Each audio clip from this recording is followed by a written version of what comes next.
So imagine you're dealing with someone who's hoarding.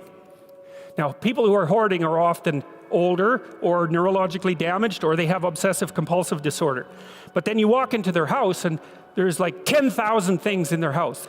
There's maybe 100 boxes, and you open up a box, and in the box there's some pens and some old passports and some checks and their collection of silver dollars and some hypodermic needles and some dust and, you know, a dead mouse. And there's boxes and boxes and boxes like that in the house. It's absolute chaos in there. Absolute chaos, not order, chaos. And then you think, is that their house, or is that their being? Is that their mind? And the answer is, there's no difference. There's no difference.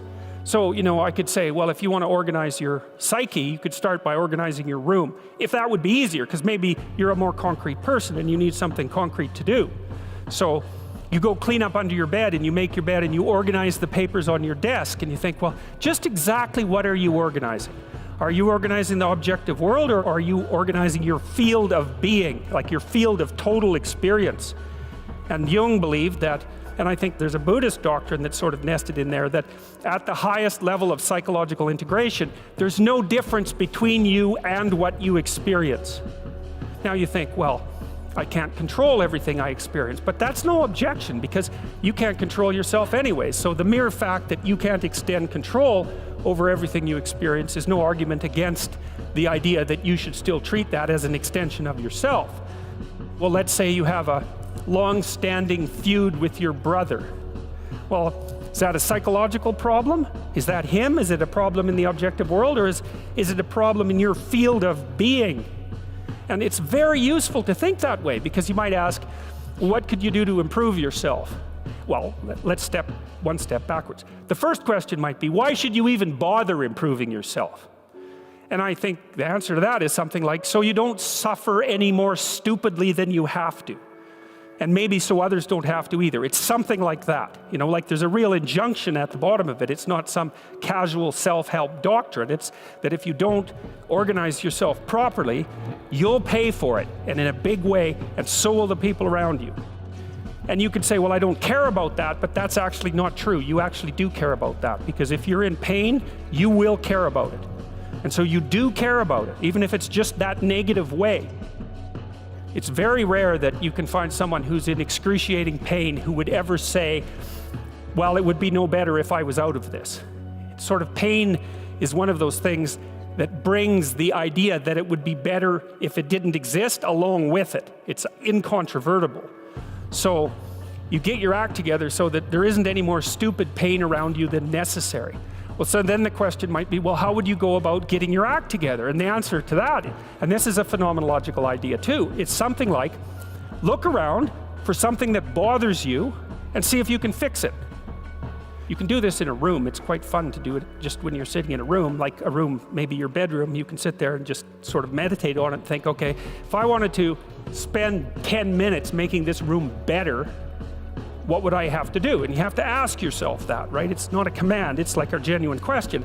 And things will pop out in the room that you know, like there's a stack of papers over there that's kind of bugging you, and you know that maybe little order there would be a good thing, and you know, there's some rubbish behind your computer monitor that you haven't attended to for like 6 months, and the room would be slightly better if it was a little less dusty and the cables weren't all tangled up the same way. And if you allow yourself just to consider the expanse in which you exist at that moment, there'll be all sorts of things that'll pop out in it that you could just fix. And you know, I might say, well, if you were coming to see me for psychotherapy, this easiest thing for us to do first would just be to get you to organize your room. You think, well, is that psychotherapy? And the answer is, well, it depends on how you conceive the limits of your being. And I would say, start where you can start. You know, if something announces itself to you, which is a strange way of thinking about it, as in need of repair, that you could repair, then hey, fix it. You fix 100 things like that, your life will be a lot different.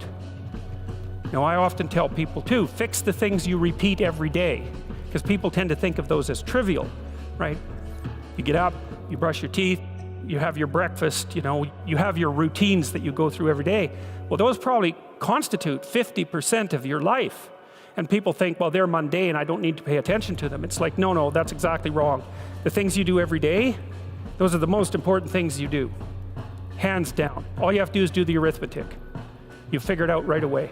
So 100 adjustments to your broader domain of being, and there's a lot less rubbish around and a lot fewer traps for you to step into.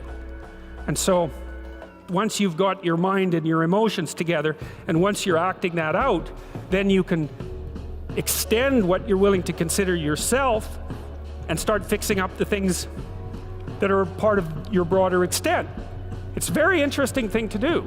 I like the idea of the room because you can do that at the drop of a hat. You go back to where you live and sit down and think, okay, I'm going to make this place better for half an hour. What should I do? And you have to ask, and things will just pop up like mad. And it's partly because your mind is a very strange thing. As soon as you give it a name, a genuine aim, it'll reconfigure the world in keeping with that aim. That's actually how you see to begin with.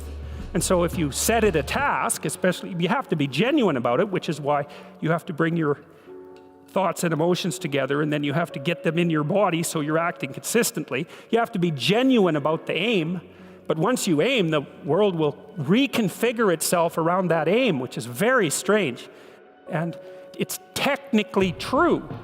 The best example of that, you have all seen this video where you watch the basketballs being tossed back and forth between members of the white team versus the black team, and while you're doing that, a gorilla walks up into the middle of the video and you don't see it. It's like, if you thought about that experiment for about 5 years, that would be about the right amount of time to spend thinking about it.